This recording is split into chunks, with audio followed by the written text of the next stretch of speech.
Good afternoon, everybody, and welcome to a review of a show that I'm now glued right now.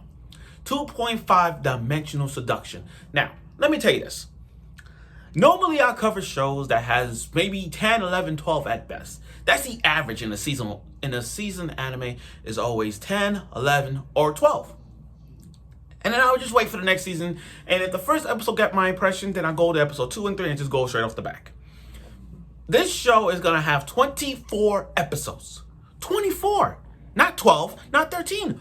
24 mother-loving episodes. I was surprised when I first read it. Because 24 episodes is like, they're going to cover everything? Everything off the manga? Now, I never read the manga, so I don't know how it is. But 24 episodes is a lot. I think this is going to be the second longest cover I ever done in every episode. I think the most I've covered was Rising of the Shield Hero Season 1. And that took a lot. I covered every episode of Rising of the Shield Hero Season 1 because it was a lot of episodes. But I covered it because Nafumi is the GOAT of isekais. He's one of the many GOATs. He's on the Mount Rushmore. Other than that, I want 2.5 Seduction Dimension just brought out to me the definition of like, that right there is the epitome of better than My Dress Up Darling. You see, My Dress Up Darling is so like the cosplaying, a rom-com between two polar opposites. One that's not into anime, one is into anime. One is good with their hands in terms of knitting, one's good at hands for showing off and going off the body. And while My Dress Up Darling is like the epicenter of a starter kit to all rom-coms, which it is, people focuses on Marin Kitagawa. Now, if y'all remember, Kitagawa is back then one of the best girls, and still people put her in the top 3 or top 5 waifus of all time. Marin Kitagawa is a gal who loves cosplays, who likes to dress up. And she is without a doubt a top 3 gal, and everybody still put her as the best waifu of all time. I mean, there's people got shrines, posters of everything Kitagawa related. But I got breaking news to tell you, and you could spread the word to everybody on YouTube, famous YouTubers, famous TikToks, Twitter, Facebook, I don't care. I'm going to say this breaking news right now. From watching this first episode, this girl completely outshines Marin Kitagawa. I'm going to say it again. She outshines Marin Kitagawa. Now, I love Kitagawa. I like Kitagawa. I mean, if you ask me where I put her in the best waifus of all time, if you're going by like all waifus, best girl, whatnot, you gotta put her maybe in the above the 50s.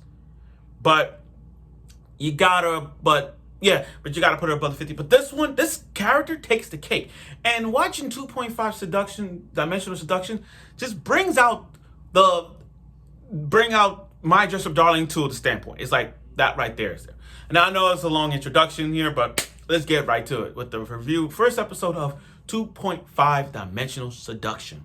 Okay. Now, I watched the first episode, so I'm not good with names. But I'm going to tell you this. This is about a guy who's a straight up otaku. He's representing us, otakus for life. O for life. That's what we are. Now, the reason it's called 2.5 is you got to split the math here. The 2D girls, the 2.5, and then the 3Ds. The 2D girls are fictional characters. Characters that we all love. Like, I got a wall scrolls in this. You probably can't see my wall because I'm recording right now. But the whole wall I have here is dedicated to Sumi Sakurasara from Rent a Girlfriend. That is the best girl Rent a Girlfriend. Right here, you see my bookshelf is dedicated to Hinata freaking Hyuga, my number 1 waifu. And on top is Riko from Love Live, which I love. Love Live, and there's Riko. And this right here is the best girl shrine. But other than that, that's what the 2Ds is. The 3Ds are like real girls you with. Like the real girls. Real. Now, there's a war going on between the 2D girls and 3D girls, which is better. Oh, 2D girls are better than 3D girls. Oh, 3D girls are better than that because you can do more with this one. But that's life. Now, the 2.5 is you put the 2D and the 3D combined with the girl in real life and your favorite character, favorite waifu. You put them together, boom, 2.5. So you got this guy who's a straight up otaku. And I'm not saying I've been in his shoes, but it pains me to see him like this. But in a good way. Just think about it. Just watching this first episode got me rolling. I mean, think about it. His mom abandoned him when he was 8 years old. She left with some guy. And then, he confessed to a girl, one confession to a girl, and said, I don't like you. And then as time went on, they call him an otaku. They call him, oh, he's gross and all that. But he took that with pride. This guy took that with pride. And now he's like, fuck the 3D girls. I'm loving the 2D girls. I'm going to stick with 2D girls for the rest of my life. And I got to say, you are amazing. This MC is fully amazing. Dedicated to one waifu. And we are dedicated to one waifu. We all, us, everybody is dedicated to one waifu. And we have shrines. This guy, this MC in this 2.5 is representing us. He's representing us.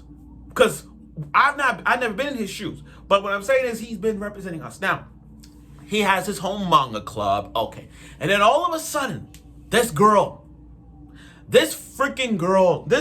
came into his life and it changes.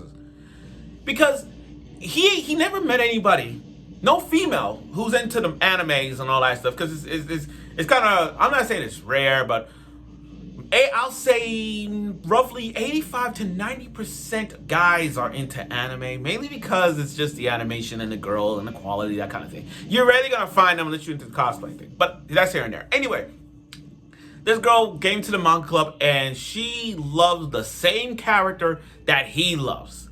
Remember, his best wife of all time is Lila, I can't pronounce the name. Blonde hair girl, blonde pigtail girl, that kind of thing. And this girl's into the same thing that he's in. Talk about fate. I mean, she loves this character, and then she's into cosplaying. And the reason why she's better than Kitagawa is because she loves cosplaying and she has experience cosplaying. I mean, she knows how to put stuff on, she knows how to dress, she knows, she's freaking amazing. So, again, she has a perverted mind just like the MC. I mean, she is so strict detailed into the character. She knows, where the panty shots are. She knows where the fan service is coming. She knows where the sadness is coming. This is a top-notch female otaku. Top-notch. Now, another thing that added was she literally just changed right in front of him. Okay, I'm going to dress up. So she's dressing up exactly like the character, and boy, this is where the 2.5 is. Real girl, your favorite character, fuse into a 2.5 character. And I mean, literally, that's what's amazing. And the fan service is strong as fuck. The fan service went from 10 to 100. And again, we're not even, first episodes, they do give us the fan service. They do. Most of them are just fair. Some are high tier fan service in the first episode. This one just went high tier fan service. I mean, there were shots of her lifting up her panties when she dressed up. There was times of showing her butt. I'm like, this girl is something else. Remember, she's a huge fan of the character, so she knows every shot. And again, she even brought in her bag full of DVDs that's full of 18 plus cosplaying. She loves it. Now, she can't afford a cameraman, but the guy is like, okay, I'll be your cameraman. And the way how she poses as the guy, as her, he just literally that's love. That's love. Can you imagine, guys? Guys, I'm not saying we've been in their shoes, but just imagine. Just imagine your favorite waifu of all time. And this girl come into your life, know your character, your waifu, and then dress up as the waifu. That's a 2-for-1 deal. You could actually have, it's like having sex with your favorite waifu also in real life. Sorry, I mean that's kind of wrong to say, but you get what I'm saying. So, and they show shots, there was one scene which her zipper got stuck. The guy took it off, and he's proud. He's one of those. This is one of those straight up otaku vibes where, you get close to a girl, get nosebleed, and, turn away. He's done all that. But then when he grabbed her by mistake, the girls, when it comes to harems, it's always the part when the girl trips. He grabs her by the chest and feeling her boobs. So he got points for that. Now, the opening and ending, I freaking love it. I mean, this an opening and ending, I'm not surprised because this is a show about otakus and cosplaying all together. And it's a harem vibe. It's a harem vibe. I mean, I like the opening because you got to see... No, I like the opening and ending because I like how they show them dancing. And you got the guy and the girl doing the glow sticks. Like, you know how we always... I'm gonna use this as an example. My bad. You know how they use the glow sticks? Like, woo, woo, woo, woo, woo, woo, woo, woo, woo, woo, woo, woo. I like that. They doing all that glow sticking vibe. I'm like, yeah, that's us. That's us. And I'm gonna... And that's us, because we do that all the time. I remember going to a Love Life concert, and I had my glow sticks. I was like, la, la, la. I went in. But my point is, the first episode is so freaking good. You got a guy who's a straight up otaku, proud to be an otaku man, and not ashamed for it. Has his whole, went from forget the 3Ds, I'm going to 2D girls. 2D girls are my life. Have a whole shrine dedicated for this character. And then you got this one girl who loves this girl so much that she dressed up as the guy, dressed up as her. And the fan service is going to get built in because any seduction outfits, remember seduction, so any sexy outfits that you're going to bound to see, we're bound to have fan service. We're bound to have harems. We're bound to see everything. And I cannot wait to see more. So this is going to be 24 episodes. So this is going to be the biggest project of my life, covering 24 episodes of 2.5 dimensional seduction.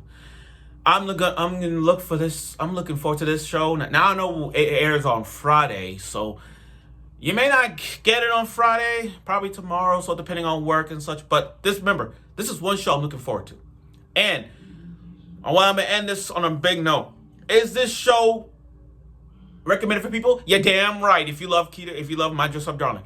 But here's the biggest thing: is this gonna be Best Girl of the Summer?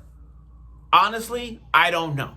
Because we got other shows that coming out in the summer, she is already a candidate for Best Girl of the Summer. Like, she already a freaking candidate. The first episode is the definition of Best Girl of 2020, Best Girl of Summer 2024, or maybe Best Girl overall 2024. Considering the fact that, we got the Russian girl, and then I'm gonna talk about plus size elf. So that's gonna be a tough pick. I think this year is going to be the toughest call for Best Girl of Summer 2024. It's going to be the toughest year. But again, I look forward for episode 2 of 2.5, and let's see where this goes. The journey of harems and cosplaying seductions, rise above it.